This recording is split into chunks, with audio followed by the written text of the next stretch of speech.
Nós celebramos junto com toda a Igreja Universal a festa da Divina Misericórdia, festa instituída por São João Paulo II. Na verdade, ele só reconheceu um aspecto da Páscoa, porque a Páscoa por excelência é a misericórdia. Então ele reconhece um aspecto da Páscoa no segundo domingo do tempo da Páscoa, onde os textos bíblicos que escutamos hoje nos revelam sobre a misericórdia de Deus para conosco. Qual é o primeiro mandamento da lei de Deus? Amar a Deus sobre todas as coisas. Hoje, na segunda leitura tirada da carta de São João vai nos explicar um pouco sobre isso. Amar a Deus sobre todas as coisas. Infelizmente, hoje existem um grupo de pessoas que acredita que amar a Deus sobre todas as coisas é ficar intensamente rezando o terço, o rosário, e às vezes fala assim, é porque eu já cumpri a minha missão, rezei de madrugada. Não é só isso. São João vai nos falar no versículo 2 do capítulo 5, que é o texto que nós escutamos hoje. Podemos saber que amamos os filhos de Deus quando amamos Deus. Se eu não amo Deus, eu não amo os filhos de Deus. E os filhos de Deus são todos os batizados. Então, como que eu reajo diante das situações da minha vida? Como eu me comporto com as pessoas ao meu redor? Isso demonstra o meu amor para com Deus. A forma com que eu trato o outro demonstra a forma com que eu trato Deus. É um reflexo. Lá no livro de Gênesis fala que fomos criados como imagem e semelhança dele. Se eu trato o irmão mal, significa que eu trato Deus mal. Não tem como desassociar uma coisa da outra. São João deixa isso muito explícito para nós na carta que é a segunda leitura de hoje. E aí São João ele ainda vai mais profundo, porque todo mundo acha que João é bonzinho, João é meigo, é doce, mas João dá uns tapas na cara da gente e a gente nem percebe que está apanhando. E aí João fala assim, podemos saber que amamos os filhos de Deus quando amamos Deus e guardamos os seus mandamentos. Será que nós estamos guardando os mandamentos de Deus? Ele está guardado no coração? A Virgem Maria escutava tudo, via tudo e guardava no seu coração. Mas isso não significa que ela esquecia ou que ela deixava de lado. Não. Significa que ela colocava em prática. Ela se colocava a serviço. E para entendermos bem a misericórdia, precisamos começar daqui. O mandamento de Deus. Amar a Deus sobre todas as coisas e ao próximo. Veja que é um ciclo. Se eu não amo a Deus, eu não me amo. E se eu não me amo, eu não amo o próximo. Não tem como eu falar que eu me amo. Hoje existe uma coisa que é o amor próprio. Você tem que se amar, você tem que gostar de você. Mas isso não tem a ver com Deus. Amor próprio não tem a ver com Deus. Tem a ver com egoísmo. Porque o amor próprio coloca apenas você no centro. Você é a melhor pessoa do mundo. É sempre você. Qual é a referência de comparação? É você mesmo. Então eu vou comparar o Padre Teles com quem? Com o Padre Teles. Então ele sempre vai ser o cara. Sempre vai ser o melhor. Só que quando nós olhamos para Deus e aprendemos que devemos amá-lo em primeiro lugar, significa que precisamos viver em comunidade. Então eu não posso me comparar a mim mesmo. Eu não posso viver eternamente em comparações. Não, eu preciso viver em serviço. Este é o princípio. Padre, mas o que isso tem a ver com a misericórdia? Tudo. Porque Cristo se revela de forma pedagógica. No Evangelho, por exemplo, de hoje, os discípulos, depois que aconteceu a crucificação, depois que eles enterraram o corpo de Jesus, os discípulos foram para casa, trancaram as portas e as janelas e ficaram quietinhos com medo dos judeus, porque os judeus começaram a perseguir os discípulos de Jesus. Se eu já matei Jesus, agora eu preciso silenciar os discípulos. Eu preciso acabar com tudo. Então o que os discípulos fizeram? Com medo eles correram e se trancaram. E aí Jesus entra dentro desta casa que estava toda fechada. Primeiro ponto importante para entendermos: Jesus atravessou, estava tudo fechado e ele entrou. Não, padre, então Jesus é um fantasma. Não, aqui não se esqueça disso, ele se revela de forma pedagógica. Então ele vai se revelando aos pouquinhos, porque se ele entrega tudo o que ele é para nós, nós não daremos conta de entender. Então ele vai aos poucos. É igual a mãe quando vai alimentar o filho, que começa com papinha, porque se ela entrega arroz com feijão de uma vez, a criança não dá conta. Em vez dela ajudar a criança, ela vai matar a criança. Então vai de forma pedagógica. E aí o que Jesus faz? Ele entra. Quando ele entra, ele vê que está todos os seus discípulos com medo. Mas é interessante que qual dos discípulos que estava no pé da cruz? Quem? Nossa, vocês estão com medo? Quem estava no pé da cruz? E os outros? Vazaram, né? Pois é, agora eles estão com medo. E aí Jesus, quando aparece, ele vai dizer: a paz esteja convosco. E ele fala isso 3 vezes. Depois vocês podem pegar o texto e reler. Vocês vão perceber que ele fala isso 3 vezes. A paz esteja convosco. Aí parece que assim, nossa, por que Jesus está repetindo isso de novo? É porque ele quer reafirmar. E aí o sentido de paz aqui não é o sentido de paz que nós temos hoje. Porque hoje quando você fala assim, eu estou em paz, significa que você está com uma vida ociosa, você não está fazendo nada. Você está quietinho, só deitado. Aí você acha que isso é paz. Isso não é paz. Essa ociosidade vai te levar para uma coisa que não deveria, que é para os vícios e para o pecado. Agora, paz é você saber que o mundo está desabando na sua cabeça, mas você está tranquilo. Você está tranquilo porque você confia em Deus. Você sabe onde você ancorou a sua esperança. Você não confia nos homens, mas você confia em Deus. Então a pessoa chega perto de você e fala assim: nossa, mas a sua vida está um desastre, está tudo dando errado na sua vida, mas você está com um sorriso no rosto, parece que nada está acontecendo. Por quê? Porque eu estou em paz. Eu sei que nada depende de mim, tudo depende dele. Então quando ele fala 3 vezes, a paz esteja convosco, ele está voltando a chamar a atenção deles, falando assim: olha, eu estou com vocês até o fim. Não precisa ter medo dos homens, eu estou aqui. Este é o primeiro princípio. Por isso que ele diz: a paz esteja convosco. E aí quando ele aparece a primeira vez, Tomé não estava. De repente os discípulos falam: Tomé, vimos o Senhor, ele apareceu. Aí Tomé vai falar que só vai acreditar quando ele puder. Aí a gente fala muito sobre a incredulidade de Tomé. Tomé, ele não estava crendo, ele tinha que ver, ele tinha que tocar. E aí Jesus aparece de novo. E aí quando ele aparece de novo, ele fala: a paz esteja convosco. Novamente ele vai repetir: a paz esteja convosco. E aí ele chama Tomé: vem cá. Aí ele abre seu manto e fala: vem cá, Tomé, encosta aqui. Aí Tomé já vai ficando sem graça, mas Tomé encosta. E aí a gente olha para essa cena e fala assim: nossa, mas Tomé não podia duvidar. Ele viveu com Jesus, ele tinha que acreditar.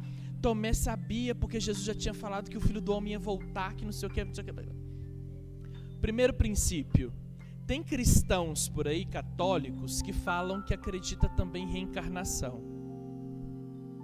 Aí eu não sei o que vem fazer na igreja católica, Porque se você acredita em reencarnação, você não deveria nem vir e muito menos comungar, porque você já não é mais católico. A crença católica é na ressurreição dos mortos, não na reencarnação. O princípio da reencarnação, que é a doutrina espírita, diz que quando a pessoa morre, ela volta. E aí, se o José morreu, ele pode voltar depois no corpo de Maria. Vai voltar num outro corpo. Se eu creio na reencarnação, eu não creio que Jesus voltou dos mortos com o mesmo corpo. Aí você entende que o corpo glorioso, ele vai atravessar paredes. Mas é um corpo que você pode tocar. Ele é palpável. E ele mantém as chagas. Ele mantém as chagas para mostrar que é o mesmo corpo que passou pela cruz. Não é um outro corpo, mas é o mesmo. A doutrina da reencarnação, e aqui eu não estou falando mal deles, cada um tem a sua crença. Eu sou católico e vivo a fé católica. Se eles creem nisso, é direito deles. Mas aqui a gente precisa entender que a nossa fé não é na reencarnação, é na ressurreição. Ele volta com o mesmo corpo, as mesmas chagas que foram feitas no alto da cruz, ele volta com elas. Por isso que Tomé pode encostar nas chagas. Então, quando você que é católico morrer, e quando chegar o momento do juízo, retornar dos mortos, vai retornar com o mesmo corpo que você tem. Não vem esperando que você vai voltar com um corpo maravilhoso, bombado, Gisele Bündchen. Se você não cuidou dele hoje, vai ser o mesmo corpinho maravilhoso que você tem. Mesma coisa. Então, não existe reencarnação dos mortos. Existe ressurreição dos mortos. Esse é o primeiro princípio aqui desse texto de Tomé. O segundo é que aí Jesus vai nos ensinar o que é a misericórdia, que é a união latina de duas palavras, miserere e cordis, que significa a miséria do ser humano que encontra o coração de Deus. E aí, para a gente entender isso na prática, pegando o versículo de São João na carta que está na segunda leitura de hoje, você tem que guardar no coração. Se você guarda no coração e você aprende a amar o próximo, significa que você ama a Deus. E aí tem pessoas que fazem assim: eu não aguento fulano. Vem cá, Flávia. A gente sempre tem que pegar alguém para Cristo, né? Na próxima vez eu vou pegar alguém que está sentado lá no fundo. Eu não aguento a Flávia. É lerda demais. Eu já expliquei para a Flávia o que era para ela fazer. Eu falo. Quantas vezes eu vou ter que repetir? Você já deve ter conhecido pessoas assim, não já? Talvez até a gente é uma dessas. E aí a gente fala assim: são pessoas sem paciência. Não. São pessoas soberbas. São pessoas soberbas. Veja a diferença aqui, que não é já até proposital. A diferença que eu fiquei da Flávia. Quando a pessoa tem um conhecimento, tem um nível de conhecimento maior, e ela se propõe a ensinar, não é falta de paciência quando a pessoa fala assim: deixa de ser lerda, eu já te falei, eu já te expliquei, vai lá e faz. Isso não é falta de paciência, isso é soberba, porque a pessoa está se colocando em um patamar que é ainda maior do que deveria, porque está se julgando a última bolacha. Pois é. Exatamente. A misericórdia consiste em eu, que me acho sábio, me rebaixo, pego nas mãos da Flávia e falo: vem, Flávia.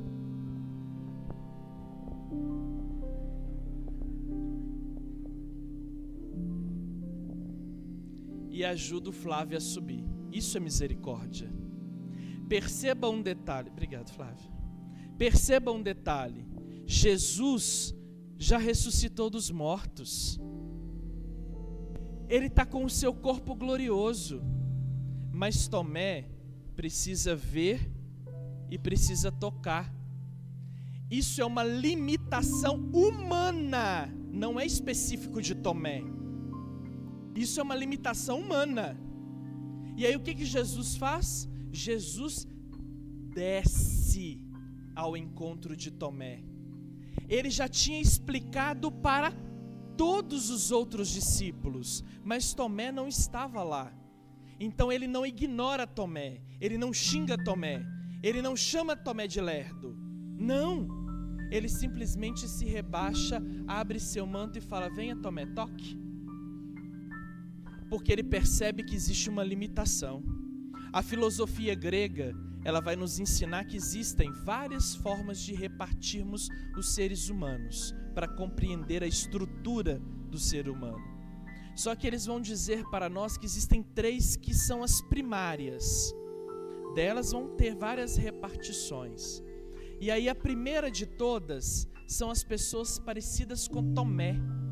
São as pessoas que são chamadas de logos. Ela é movida pela lógica. São aquelas pessoas que falam assim: por que tem que ser desse jeito? Por que você está fazendo isso? Por que você não faz aquilo? Por que é assim? Por que...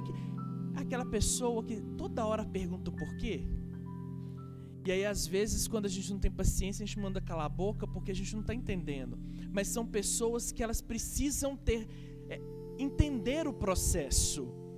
Se elas não sabem o porquê das coisas, elas não vão conseguir fazer. É a limitação. É o caso de Tomé. Por isso ele precisa ver, por isso ele precisa crer. E ainda existem pessoas assim. Isso não é um defeito, faz parte do ser humano. São pessoas que são lógicas, são matemáticas. E aí são pessoas que elas não gostam muito de toque. Elas não gostam muito de... Não precisa encostar. Tem que ter uma certa distância. Aí de um outro lado, você já vai ter aquela classificação que é chamada de patos. O que seria patos? É aquela pessoa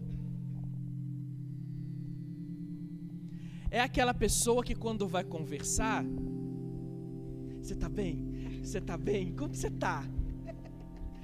E aí fica pegando como se fosse a tela de touchscreen.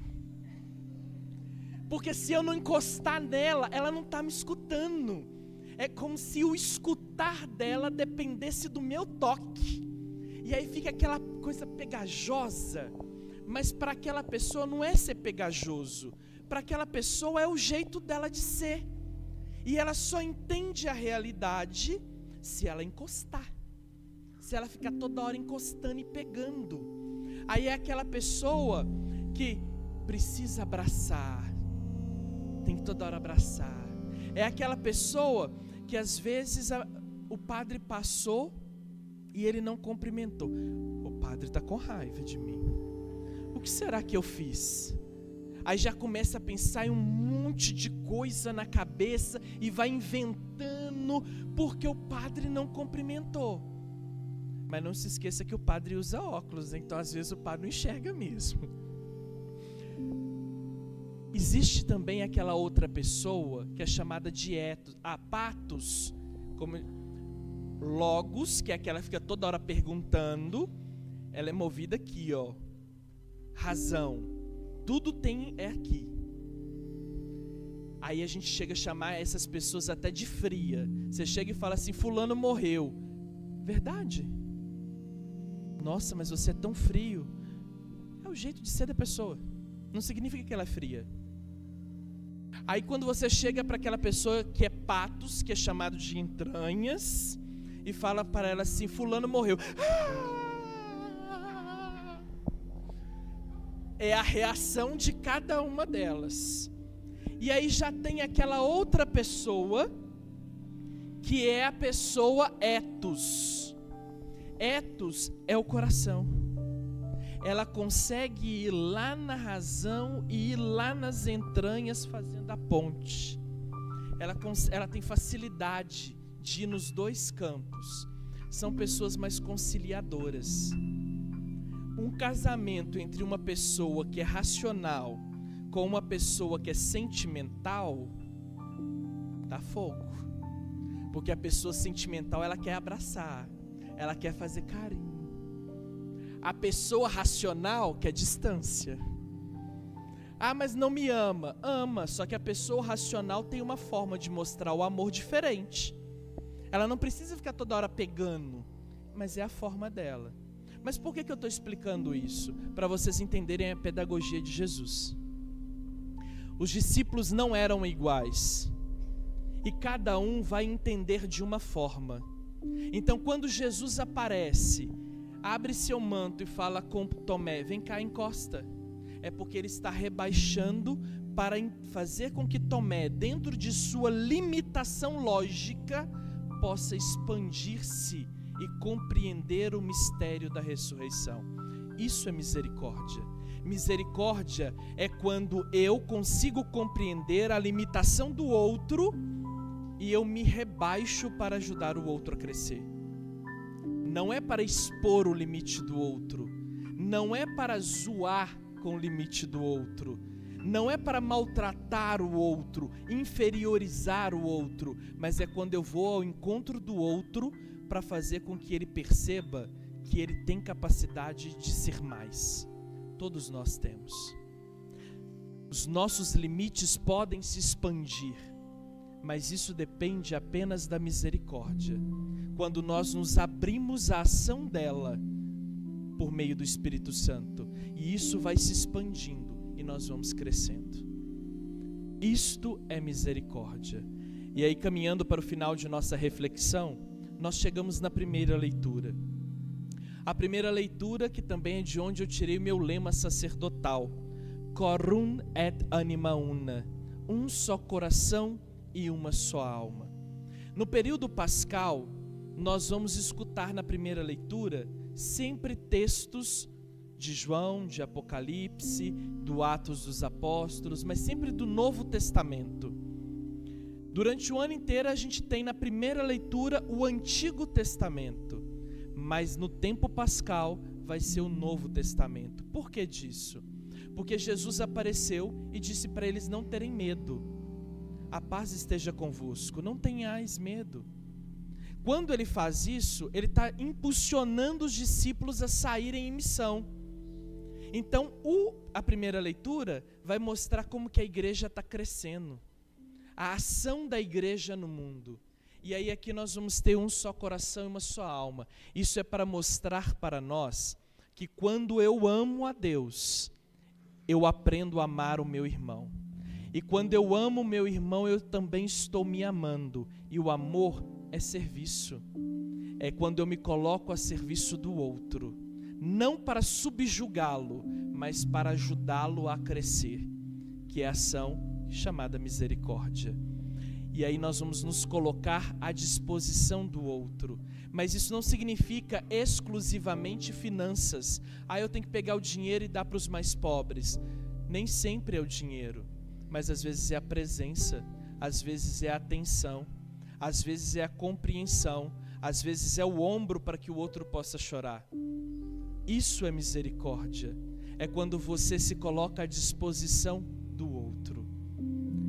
Hoje celebramos a misericórdia não com o intuito de ficar olhando para uma tela que é maravilhosa de Jesus misericordioso, mas é para olharmos para aquela tela aprendendo a praticar a misericórdia.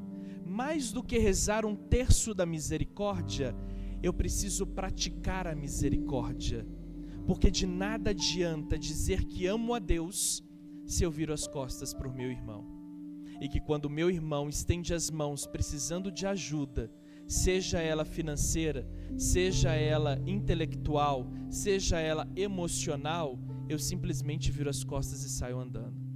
A misericórdia é compreender que o outro é diferente de mim e que o outro tem necessidades que foram geradas pelo contexto de vida daquela pessoa e eu preciso respeitar. E dentro do meu respeito, eu preciso ajudar essa pessoa a crescer. Louvado seja nosso Senhor Jesus Cristo. Para sempre seja louvado. Creio em Deus Pai